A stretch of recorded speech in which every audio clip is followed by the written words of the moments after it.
Ticket का अभी काफ़ी लोग दावेदार हैं। जो दावेदारों की संख्या है, जिस हिसाब से संख्या बल हमारा कांग्रेस में दावेदारी कर रहा है, इस बात का संकेत है और पूरी जनता का झुकाव कांग्रेस की तरफ है।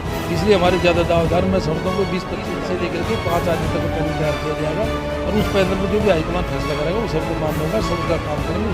सत्ताधारी पार्टी पहले भी उनकी सीट नहीं थी, तो यहाँ बीजेपी का कोई लेना देना नहीं है। सब्सिडी दुश्मनी उन्होंने निकाली है।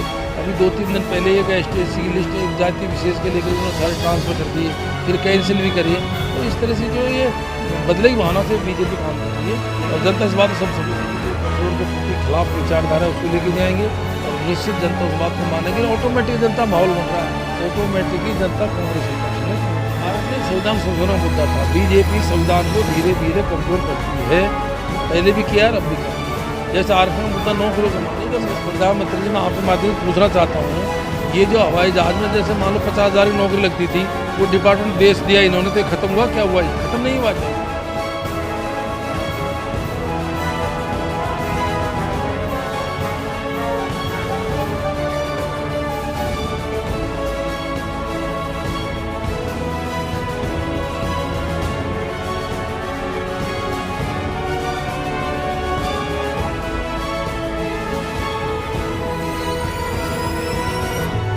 पूरे संगठन बूथ लेवल तक का संगठन कांग्रेस में बना हुआ है और आज से 10 रोज़ पहले हमने प्रत्येक मंडल स्तर पे सारे हमारे इकाई के अध्यक्ष हैं, हमारे BLA हैं, हमारे ब्लॉक के अध्यक्ष हैं, सारे कार्यकर्ता हैं, सबकी मीटिंग प्रत्येक मंडल स्तर पर 11-11 मंडल में हम कर चुके हैं। हमारी पूरी तैयारी है, जिसको भी पार्टी प्रत्याशी बढ़ाएगी कांग्रेस वाले सब कार्यकर्ता मिलकर उसको चुनाव जिता के लाएंगे। टिकट का क्या पैनल रहेगा?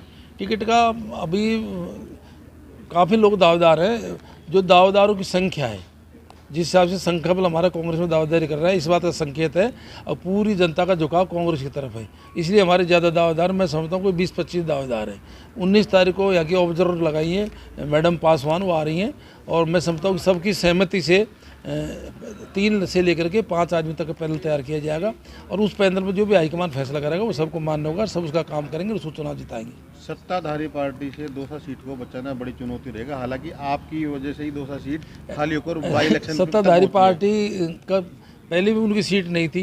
देखो यहाँ बीजेपी का कोई लेना देना नहीं है। सबसे बड़ी बात है जो 10 महीने में इनकी सरकार रही है, इन्होंने जिस तरह से गिन करके इन्होंने हमारी योजनाओं को बंद किया है, इन्होंने हमारे कामों को बंद किया है, लोगों को परेशान किया है, व्यक्तिगत दुश्मनी इन्होंने निकाली है।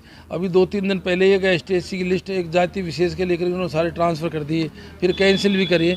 तो इस तरह से जो ये बदले की भावना से बीजेपी काम कर रही है और जनता इस बात को सब समझती है। वो जो लिस्ट की आप बात करें उसमें आरोप ये लगा था कि ये जो प्रधानाचार्य है ये कहीं ना कहीं राजनीति में हस्तक्षेप रखते हैं। ऐसा वोटों का अधिकार प्रजातंत्र सबको है, तो ऐसे आरोप लगाते हैं। मैं मेरे पास 20 आदमी आरोप लगा सकता हूँ। मैं हमारे खिलाफ भी बहुत से लोग काम करते हैं, लेकिन कोई जाति विशेष का हम भी रहे हैं 5 साल। भाई हमारे टाइम पे बताओ कोई सबको एडजस्ट किया, जो भी जाति का व्यक्ति आया, एक तो कोई बदमाशी करता तो बात अलग है, ये थोड़ी 40 के 40 एक जाति में 28 ट्रांसफर कर दी, ये तो गलत बात।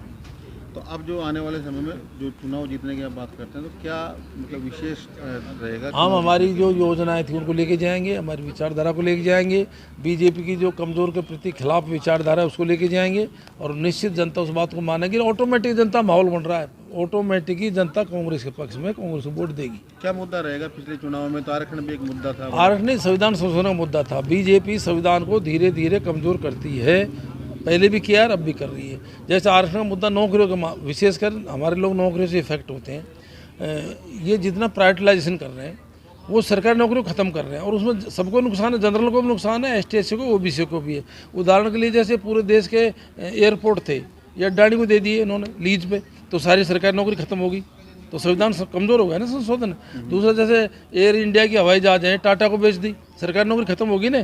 तो ये डायरेक्ट इनडायरेक्ट ये चाहते नहीं है कि गांव के लोग, गरीब लोग, किसान लोग, ST/SC OBC के, जनरल के लोग गरीब है जो वो मजबूत हो, तो सरकारी नौकरी बचेंगे नहीं तो काय का आरक्षण है। लेकिन प्रधानमंत्री जी ने तो स्पष्ट कह दिया कि आरक्षण मेरे रहते खत्म नहीं होगा। नहीं तो प्रधानमंत्री जी मैं आपके माध्यम से पूछना चाहता हूँ, ये जो हवाई जहाज में जैसे मान लो 50,000 की नौकरी लगती थी, वो डिपार्टमेंट बेच दिया इन्होंने, तो ये खत्म हुआ क्या हुआ? ये खत्म नहीं हुआ क्या? ये खत्म ही तो हो गया। ये सरकारी नौकरियां कम हो गई, मतलब खत्म ही कर रहे हैं, वो प्राइवेटाइजेशन कर रहे हैं, नौकरी खत्म करते जा रहे हैं।